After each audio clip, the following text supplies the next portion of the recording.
అన్న వందనాలన్న. ఓకే, వందనాలు వెంకట్. గత వారం రోజుల నుంచి మనకు ఒక ప్రశ్న తలెత్తుంది. అదేంటంటే నిర్గమకాండము 20వ అధ్యాయము ఓకే 8వ వచనం ప్రకారం విశ్రాంతి దినమును పరిశుద్ధంగా ఆచరించాలని తెలుస్తుంది. అవును. అదేవిధంగా మత్తయి సువార్త 28వ అధ్యాయము 1వ మాట ప్రకారం విశ్రాంతి దినము అనగా శనివారం అని తెలుస్తుంది.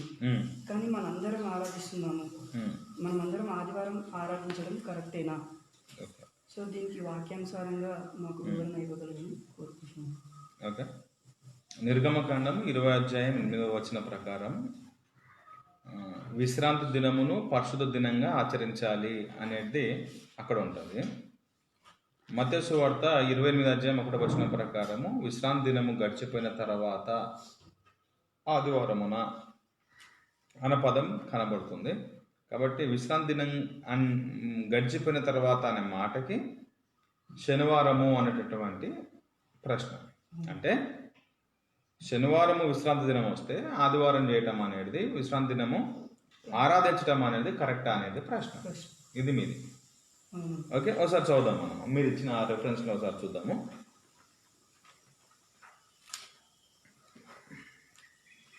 ఓకే, నిర్గమకాండము 20వ అధ్యాయము 8వ మాట చదువు. విశ్రాంతి దినమును పరిశుద్ధముగా ఆచరించాలి. విశ్రాంతి దినమును పరిశుద్ధముగా ఆచరించాలి అనేటటువంటి మాట. ఓకే, తర్వాత మీరు ఇంకో రెఫరెన్స్ ఇచ్చినారు. ఏంటిది? మత్తయి సువార్త 28:1 వచనంలో విశ్రాంతి దినము గడిచిపోయిన తర్వాత. ఓకే, అక్కడ నిర్గమకాండములో ఉన్నటువంటి వచనాన్ని తర్వాత మత్తయి సువార్తలో ఉన్నటువంటి వచనాన్ని రెండు కంపేర్ చేసి చూసినప్పుడు శనివారం వస్తుంది విశ్రాంతి దినము. ఓకే, కానీ ఆదివారం ఆరాధన చేస్తున్నారు. ఇది ఎంతవరకు కరెక్టు అనేది ప్రశ్న. ఓకేనా? నీకే వచ్చిందా, ఎవరైనా ఇచ్చినారా ఈ క్వశ్చన్? అంటే సంఘంలో కొంతమందికి తలెత్తడంతో సంప్రదించారు. ఓకే ఓకే, నిజంగానే దీనిపైన మనం ఆలోచన చేయాలి చాలా మట్టికి. ఎందుకనంటే దీనిపైన అసత్యమైనటువంటి బోధ కూడా ఒకటి జరుగుతుంది. ఏంటిదంటే శనివారమే ఆరాధన చేయాలి అనేటటువంటి ఒక రకమైనటువంటి బోధ. కాదు ఆదివారమే ఆరాధన చేయాలి అనేటటువంటి ఒక రకమైన బోధ. ఇట్లాంటిది తర్జన భర్జన అనేది ఒకటి జరుగుతూ ఉంది. కాబట్టి మంచి ప్రశ్నే.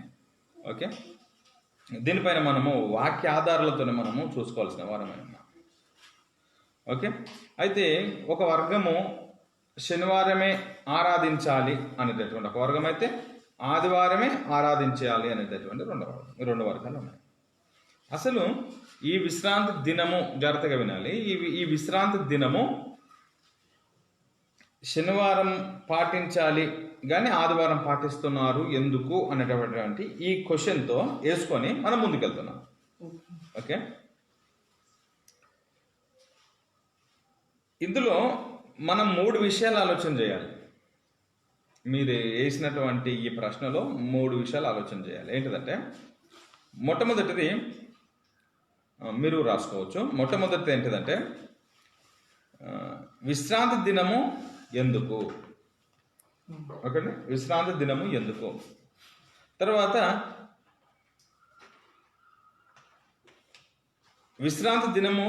మొట్టమొదటి విశ్రాంతి దినం అంటే ఏంటి, రెండవది విశ్రాంతి దినం ఎందుకు, మూడవది విశ్రాంతి దినము ఎవరు పాటించాలి. ఒకటి, మొట్టమొదటిగా విశ్రాంతి దినము అంటే ఏంటి, రెండవది ఏమంటున్నాము, ఎందుకు పాటించాలి, ఎందుకు చేయాలి, విశ్రాంతి దినాన్ని ఎందుకు పాటించాలి, మూడవది ఎవరు చేయాలి. ఈ 3 క్వశ్చన్లు. ఓకే, ఇందులో నేను ఇది క్లుప్తంగానే చెప్తాను, ఇది ఎక్కువగా లేదు. మీరు దీనికి వివరణ దేవుని పనిలోనే ఉంటేనే విశ్రాంతి అనేటటువంటి పాఠంలో కంప్లీట్ వివరణ ఇస్తాను. నేను అందులో చాలా వివరణ ఇస్తాను. దీన్ని బట్టి మీకు ఇది చెప్పేదాన్ని బట్టి కూడా అర్థమవుతుంది. ఓకే అండి, ఇది ఆజ్ఞలలో ఒకటి ఉంది, పదాజ్ఞలలో ఒకటి మనకు కనబడుతుంది. ఇది మనం ఇందాక చదివినదే పదాజ్ఞలలో ఒకటి కనబడుతుంది. అయితే అలానే మనము చదువుతూ వస్తూ ఉంటే 8 నుండి మనం చదువుతూ వస్తే మనం జాగ్రత్తగా ఆలోచన చేయాలి. ఎందుకు చేయాలి లేదా విశ్రాంతి దినం అంటే ఏంటి అనే దానికి మనము వివరణ చూడవచ్చు. చూడండి, 8 నుండి మనం చదువుతూ వద్దాము అలా కిందికి. ఎందుకు విశ్రాంతి దినం అంటే ఏంటి, ఎవరు చేయాలి, ఎందుకు చేయాలి, ఎవరు చేయాలి, ఈ 3 ప్రశ్నలకి మనకి సమాధానం తీసుకుని వెళ్తున్నాం.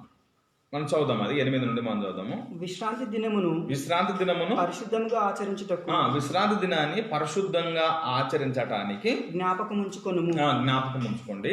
6 దినములు నీవు కష్టపడి, 6 దినాలు జాగ్రత్తగా ఇందులో ఉన్నటువంటి భావాన్ని జాగ్రత్తగా ఆలోచన చేయాలి.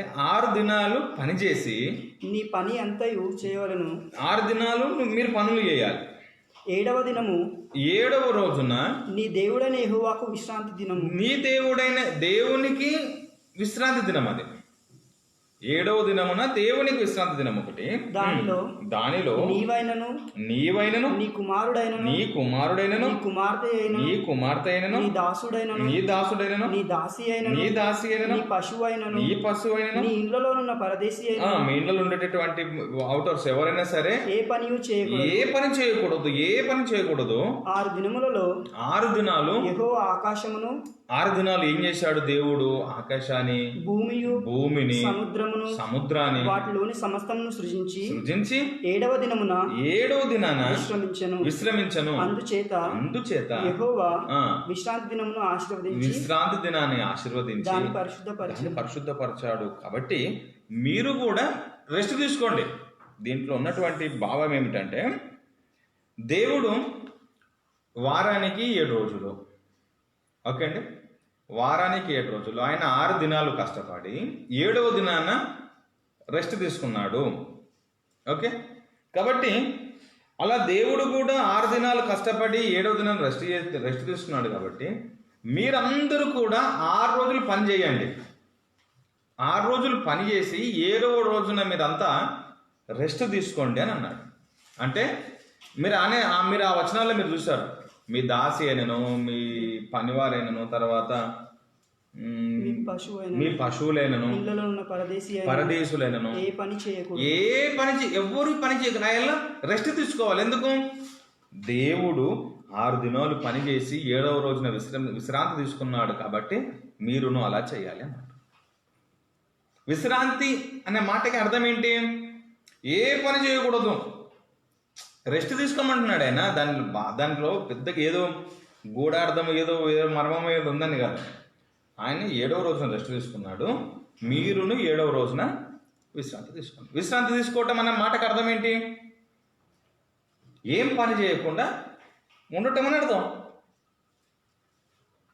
ఈ విశ్రాంతిని ఎవ్వరు పని చేయకూడదు, ఎవ్వరు ఏ పని కూడా చేయకూడదు అన్నాడు.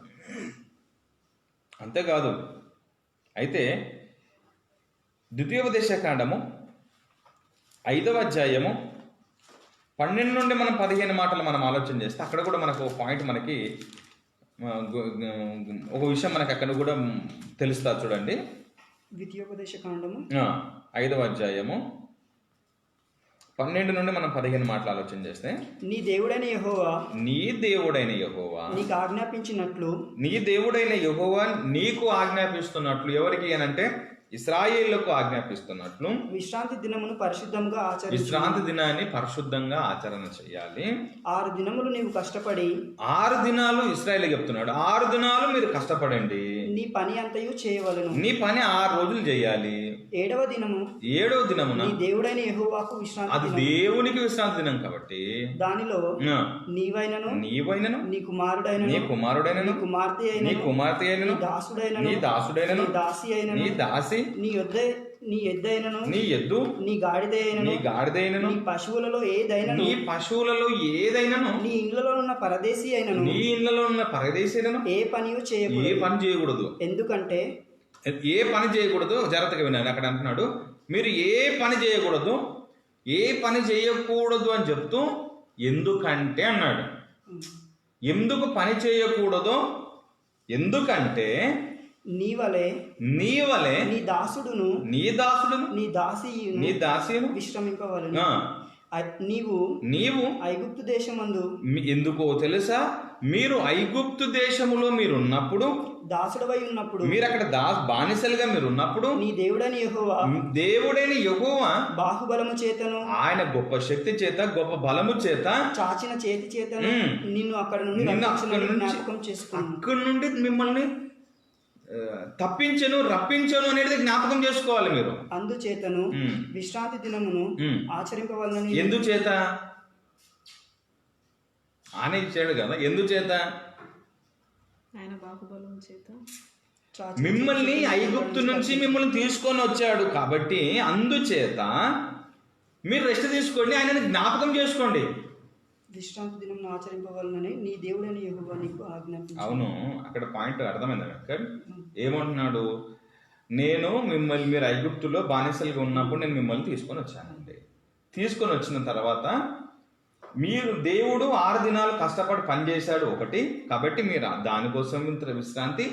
రెండవది, మీరు ఆ విశ్రాంతి దినాన మీరు ఏం చేయాలి తెలుసా? దేవుని గొప్ప కార్యాలను జ్ఞాపకం చేసుకోవాలి అని అంటున్నాడు. మిమ్మల్ని ఈ విశ్రాంతి దినాన మీరు ఏం చేయాలంటే మౌనంగా ఉండకూడదు. మీరు శనివారం రోజున మీరు విశ్రాంతి తీసుకొని మీ ఇళ్ళల్లో ఏం పని చేయకుండా ఉంటూ, ఆయన ఐగుప్తు నుంచి ఎలా తీసుకొని వచ్చాడు, ఈయన 6 దినాలు సృష్టి ఎలా చేశాడు అనేటటువంటి విషయాలు మీరు జ్ఞాపకం చేసుకోవాలి. ఏ దినము?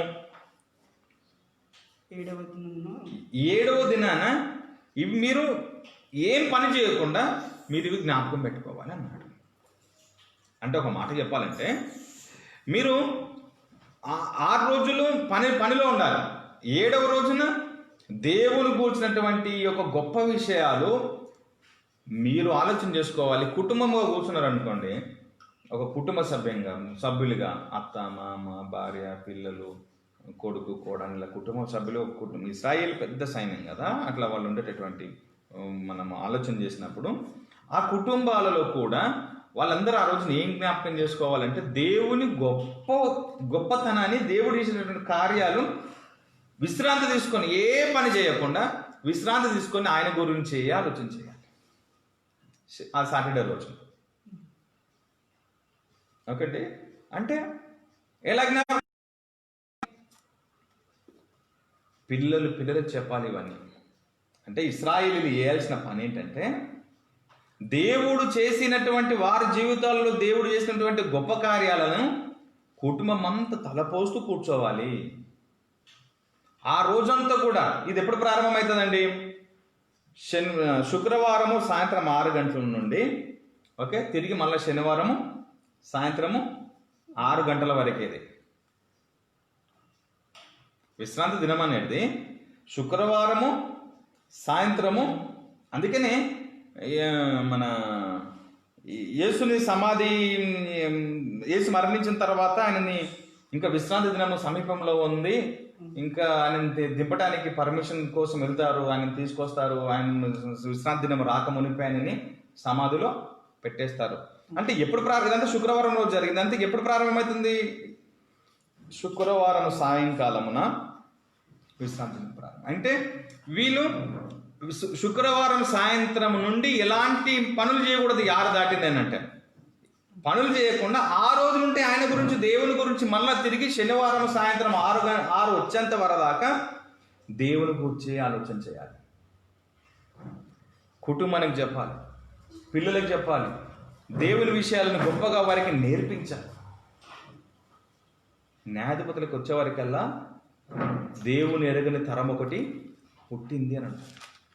దేవుణ్ణి ఎరగని తరం ఒకటి పుట్టింది అని అంటే దేవుని గురించి మర్చిపోయారు, దేవుని గురించి ఆలోచన చేయటం మర్చిపోయారు. అంటే కుటుంబాలుగా కూర్చొని విశ్రాంతి దినాన్ని పాటించాల్సింది, విశ్రాంతి దినాన్ని దేవుని గురించి ఆలోచన చేయాల్సిందంతా కూడా ఆ సిస్టమే మానిపోయింది అనిగా కనబడతలేదా? అందుకని దీని గురించి అంటే ఎక్కువ వివరణ నేను ఎక్కడిస్తానంటే, దేవుని పనిలోనే ఉంటేనే విశ్రాంతి అనేటటువంటి టాపిక్లో నేను మీకు ఇస్తాను. అయితే ఇక్కడ మీరు చదివినటువంటి ఆ రెఫరెన్స్ ప్రకారము ఐగుప్తు నుంచి నడిపించాడు కాబట్టి దానికి జ్ఞాపకం చేసుకోవాలి. పిల్లకి చెప్పాలి, అరే ఒకప్పుడు మేము బానిసలకు వెళ్ళాము, ఆ దేవుడే మమ్మల్ని నడిపించాడు. అక్కడ అద్భుతాలు చేశాడు. ఎర్ర సముద్రాన్ని పాయలు గీసి అక్కడి నుంచి మమ్మల్ని నడిపించాడు. ఎన్నో విషయాలు జరిగాయి. వీటన్నిటిని పంచుకోవాలి. ఇలా శనివారం రోజున ఇది జరగాల్సింది అన్నాడు అనమాట. ఓకేనా? ఇది ఎవరు పాటించాలి? ఈ విశ్రాంతి దినాన్ని ఎవరు చేయమని చెప్తున్నారు? మీరేమైనా ఐగుప్తు నుంచి వచ్చినారా? ఇప్పుడు ఎవరైతే శనివారం చేయాలి అంటున్న వాళ్ళంతా ఏమన్నా అందరూ ఐగుప్తు నుంచి వచ్చారా? విశ్రాంతి దినాన్ని ఎవరు చెయ్యాలో చెప్తున్నాడు. చూడండి, మీకు ఇంకా అర్థం కావటం చెప్తాను. చూడండి, ఎవరు పాటించాలో చెప్తున్నాడు. 31 అధ్యాయం, నిర్గమకాండ 31 అధ్యాయము 12 నుండి మనం చూస్తే 12 నుండి మనం 17 వచనాల వరకు మనం ఆలోచన చేయొచ్చు. మరియు యెహోవా మోషేతో ఇట్లనెను, నీవు ఇశ్రాయేలీయులతో నిజముగా మీరు నేను నియమించిన విశ్రాంతి దినములను ఆచరింపవలెను. నేను నియమించినటువంటి ఎవరితో? ఇశ్రాయేలీయులతో చెప్తున్నాడు. ఏంటిది? నేను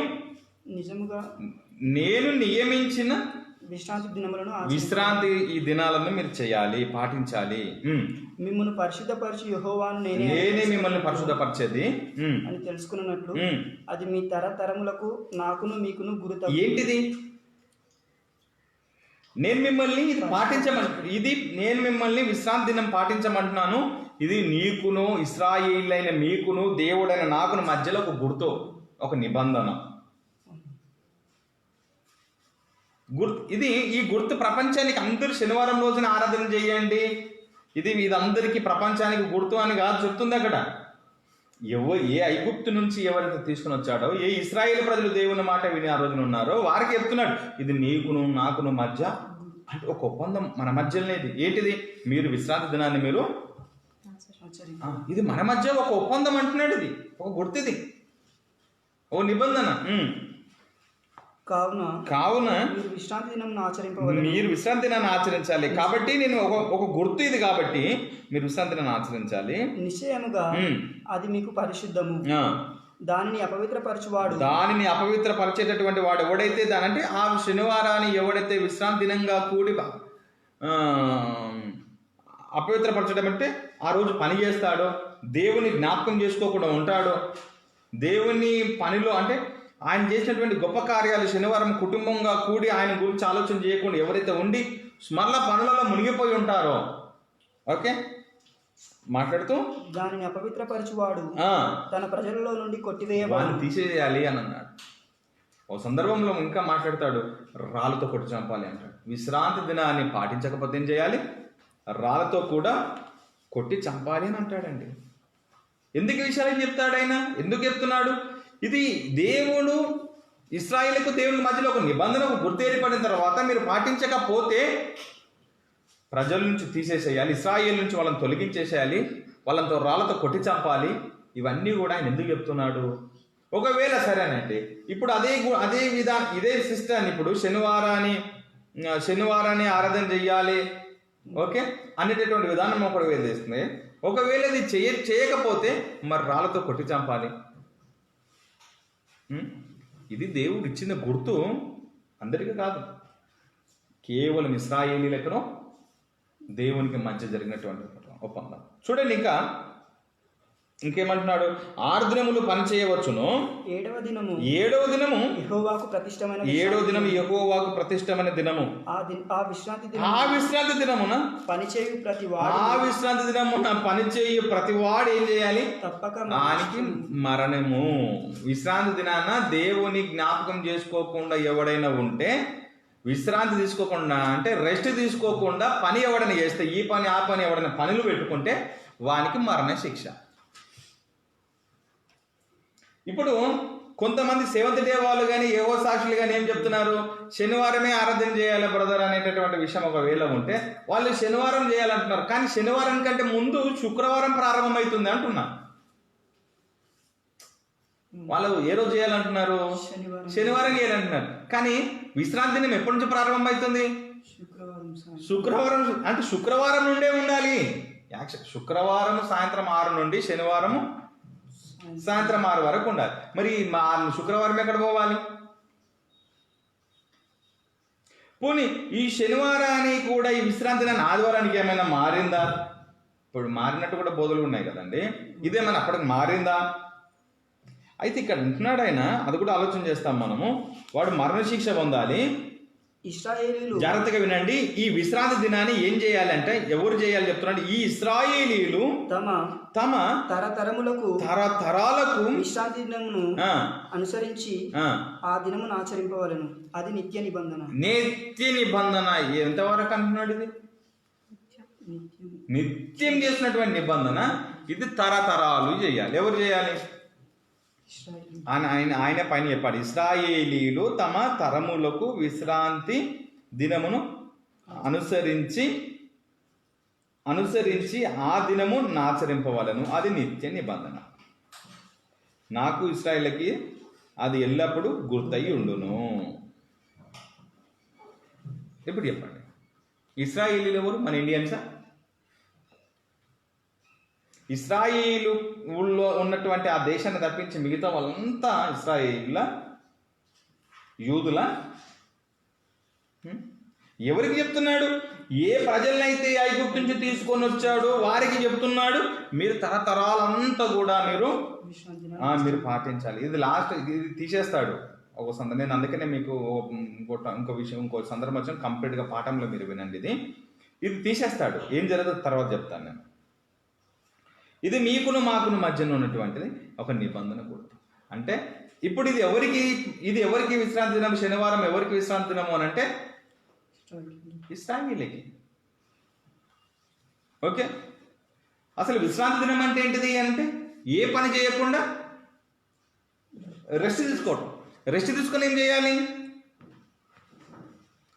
రెస్ట్ తీసుకొని ఏం చేయమన్నాడు? దేవుని కోసం దేవుని కనపరుస్తారు. దేవుని పనిలో ఉండాలి. అంటే ఆ రోజు దేవుని గురించే ఆలోచన చేయాలి అన్నాడు. ఓకే, మరి ఎందుకు చేయాలి? దీని అర్థం ఎందుకు చేయాలి అన్న దానికి ఐగుప్తు నుంచి తీసుకొని వచ్చాడు. ఓకే, తర్వాత దేవుడు సృష్టి చేశాడు. దీని అంతా కూడా జ్ఞాపకం చేసుకోవాలని దేవుడు విశ్రమించాడు కాబట్టి మీరు కూడా రెస్ట్ తీసుకోండి. ఓకే, దేవుడు చెప్పాడు కాబట్టి, దేవుడు వారిని నడిపించాడు కాబట్టి దేవుని జ్ఞాపకం చేసుకోవటానికి. ఓకే, ఎందుకు చేయాలంటే దేవుని జ్ఞాపకం చేసుకోవటానికి విశ్రాంతి దినాన్ని పాటించాలి. ఓకే, ఇది ఇప్పుడు పాటించాలా ఇది లేదా అనేది తర్వాత విషయంలో మాట్లాడదాం. ఎందుకంటే మీ ప్రశ్న ఏంటిదంటే ఈ విశ్రాంతి దినాన్ని మనం పాటించకుండా ఆదివారం ఆరాధన చేయటం ఇది ఎంతవరకు అనే దాని మీద మాట్లాడుతున్నారు. ఓకే, అంటే శనివారం చేయాల్సింది కదా, శనివారం చేయాలి కదా, మనం కూడా ఆదివారం ఎందుకు చేస్తున్నాము అనేది దీని గురించి ఆలోచన చేస్తున్నాం. అంతే కదా? అసలు ఈ ఆదివారానికి ఈ శనివారానికి సంబంధమే లేదు. మీరు ఫస్ట్ ఆఫ్ ఆల్ మీరు గుర్తుంచుకోవాల్సింది, చాలామంది క్రైస్తవులు బోధ ఏంటంటే ఈ యొక్క శనివారాన్ని దేవుడు ఆదివారానికి మార్చేసేసాడు. అర్థమవుతుంది కదండి? ఈ శనివారము జరుగుతున్నటువంటి ఈ బోధ ఆదివారానికి దేవుడు మార్చేశాడు అనేటటువంటి బోధలు తెచ్చారు. ఎక్కడున్నాయి? ఈ శనివారానికి విశ్రాంతి దినానికి ఆదివారం జరుగుతున్న ఆరాధనకి ఏం సంబంధమే లేదు.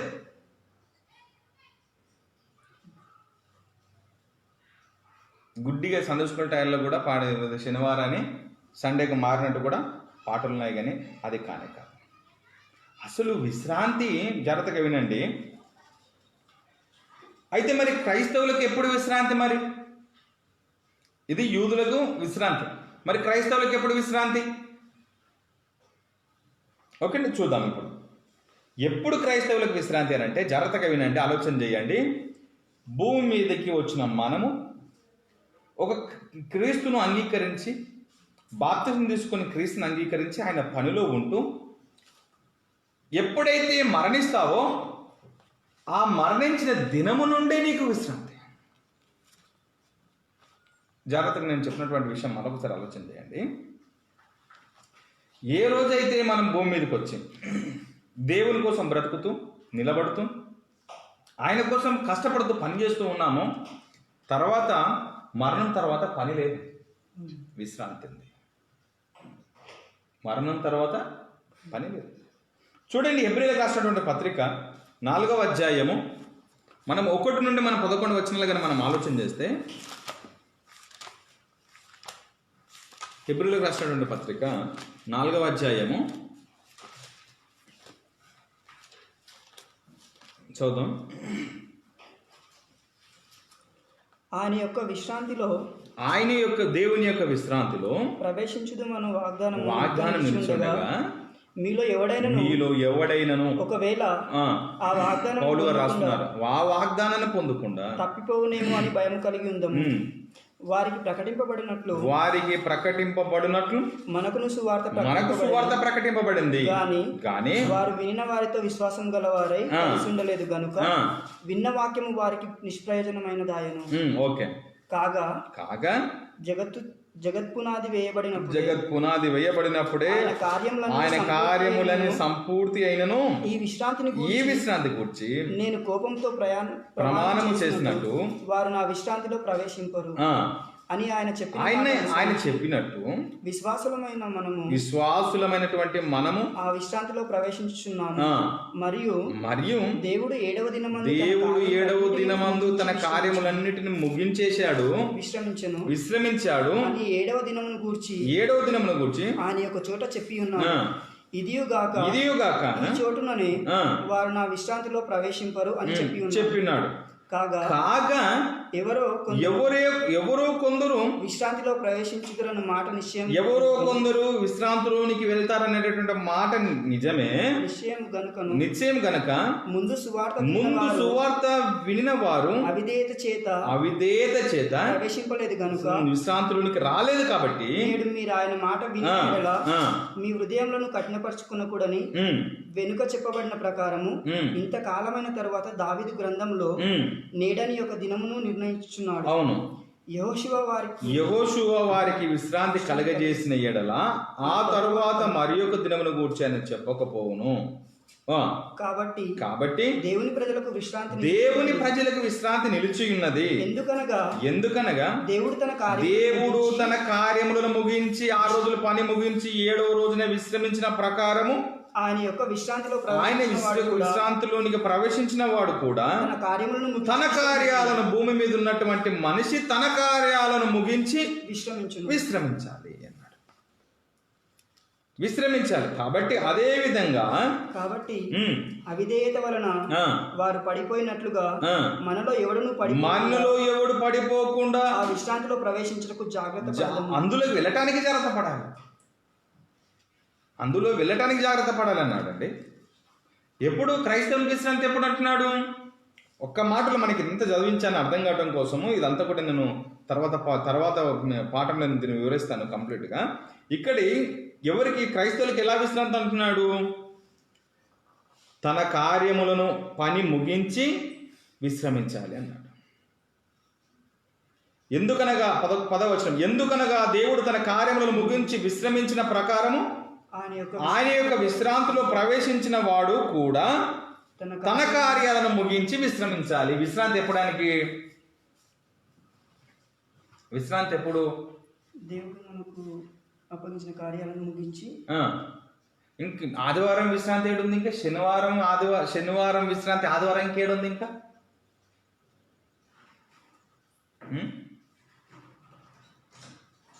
తన లైఫ్ ఎప్పుడైతే ముగుస్తుందో ముగిస్తేనే విశ్రాంతి అన్నాడండి.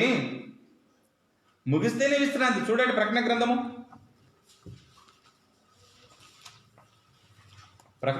14వ అధ్యాయము 12-13 మాటలు.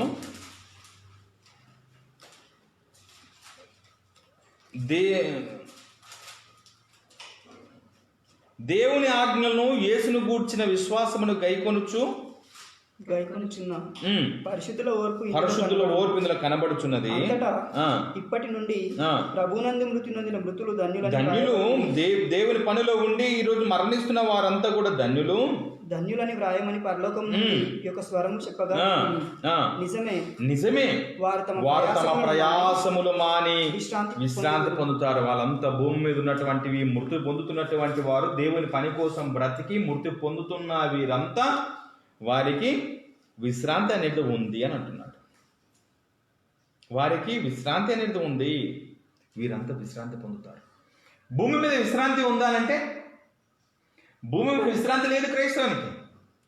కష్టాలు, శ్రమలు, బాధలు, దేవుని పని కోసము ఇబ్బందులు, తన భూమి మీద ఉన్నంత కాలము దేవుని పనిలో ఉండే మరణించాలి. మరి కాదు బ్రదర్, మరి ఆదివారంలో కూడుకున్నారు కదంటే ఆదివారంలో కూడుకోవటానికిను ఈ విశ్రాంతికి సంబంధాలే లేవండి. మీరు అడిగిన ప్రశ్న శనివారానికి ఆదివారానికి లింక్ పెట్టారు కాబట్టి చెప్తున్నాను. శనివారం అనే దాని విశ్రాంతి అది ఇశ్రాయేలీలకే. అది ఉందా లేదా అనేది తర్వాత నేను చెప్తాను. ఓకే, మరి క్రైస్తవులకు విశ్రాంతి ఏంటిది? శనివారం చేయకుండా ఆదివారం చేస్తున్నారు కదా అనే విషయానికి లింక్ చేసినప్పుడు వాక్యం ఏమంటుందంటే అసలు ఈ శనివారానికి ఆదివారానికి సంబంధమే లేదు. క్రైస్తవునికి విశ్రాంతి అనేది భూమి మీద తన మరణము పని ముగించుకొని మరణించిన తర్వాతనే విశ్రాంతి.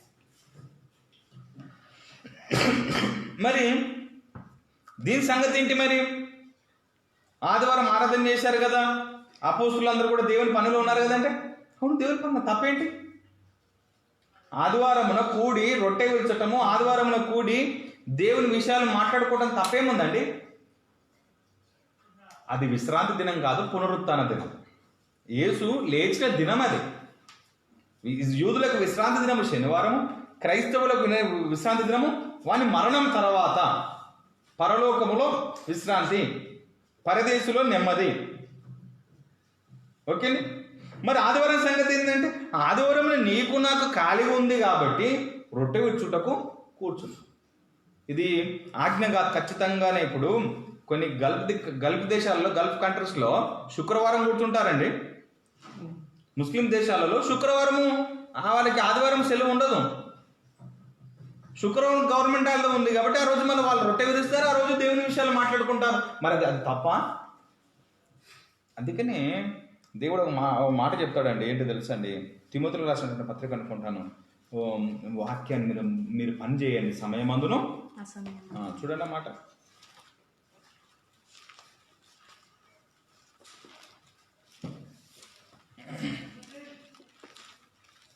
ఓకే, మొదటి 2వ తిమోతిలో రాసినటువంటి పత్రిక 4వ అధ్యాయము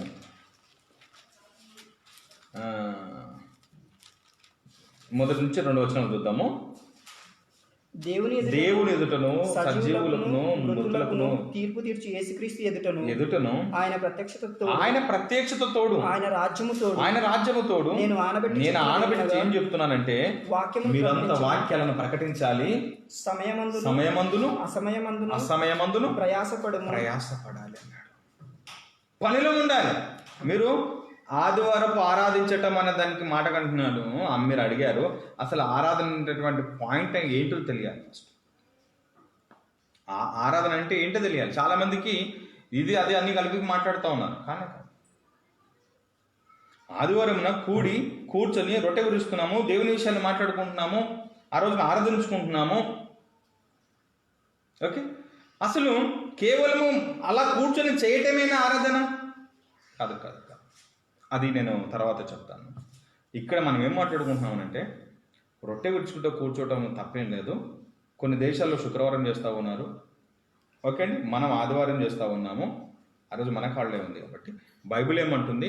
అసలు దేవుని పనులు మీరు ఎప్పుడు ఎలా ఉండాలి తెలుసా? సమయమందును అసలు ఈ దినము ఆ దినం అని లేనేది.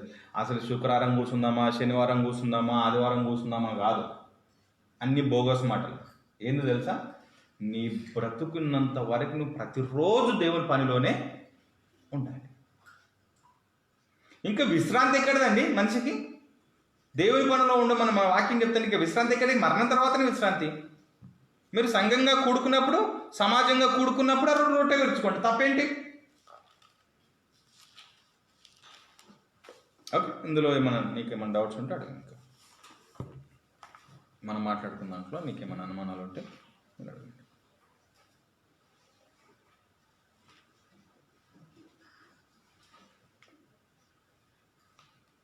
అంటే కొత్త నిబంధనకు వచ్చేసరికి మనకు ఇంకా ఈ రోజు అని ప్రత్యేకంగా అట్లా అని ఏం చెప్పలేదు కదా? చెప్పలేదు.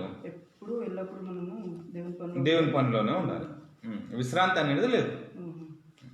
ఒక మనిషి చనిపోయాకనే విశ్రాంతి. అవును, క్రైస్తవునికి మరణం తర్వాతనే, అది కూడా వాడు నమ్మకంగా దేవుని పనులుండి మరణిస్తేనే విశ్రాంతి. తర్వాత అల్లటప్పగా బ్రతికి అంత ఇంత భక్తి చేస్తే అక్కడ కూడా విశ్రాంతి ఉండదు. మళ్ళీ ఆత్మ ఒక్కసారి శరీరాన్ని వదిలిన తర్వాత అక్కడ కూడా మళ్ళీ విశ్రాంతి ఉండదు. అంటే ఇప్పుడు మనం పెట్టిన ఆదివారం కూడుకుంటున్నది కూడా మనం మనుషులు పెట్టుకున్నాయి అంటారా? అవును, అప్పట్లో అపొస్తలులు కూడా కూర్చున్నారు, రొట్టె విడుచుకున్నారు. అది ఆజ్ఞ కాదు అంటున్నారు. మీరు ఆదివారమనే కూర్చోవాలి. ఆయన ఒక కమెంట్ చేశారండి, మీరు సర్వలోకానికి వెళ్ళి సర్వసృష్టికి ప్రకటించండి, వెళ్ళండి అని చెప్పడం ఆజ్ఞ. ఆ రోజు వాళ్ళు ఆదివారంలో కూర్చున్నారు, రొట్టె విడుచుకున్నారు, తప్పేం లేదు. ఎందుకు?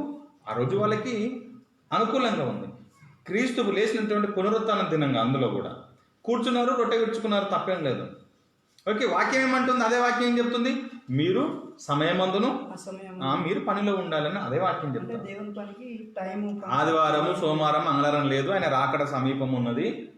ఓకే, త్వరలో ఉన్నది కాబట్టి పని త్వరగా చేయాల్సిన బాధ్యత మన మీద ఉంది. ఇప్పుడు రోజులు వారాలు పెట్టుకున్నట్టు తప్పు మాట. ప్రతి నిమిషం ఇంపార్టెంట్ దేవుని పని కోసం.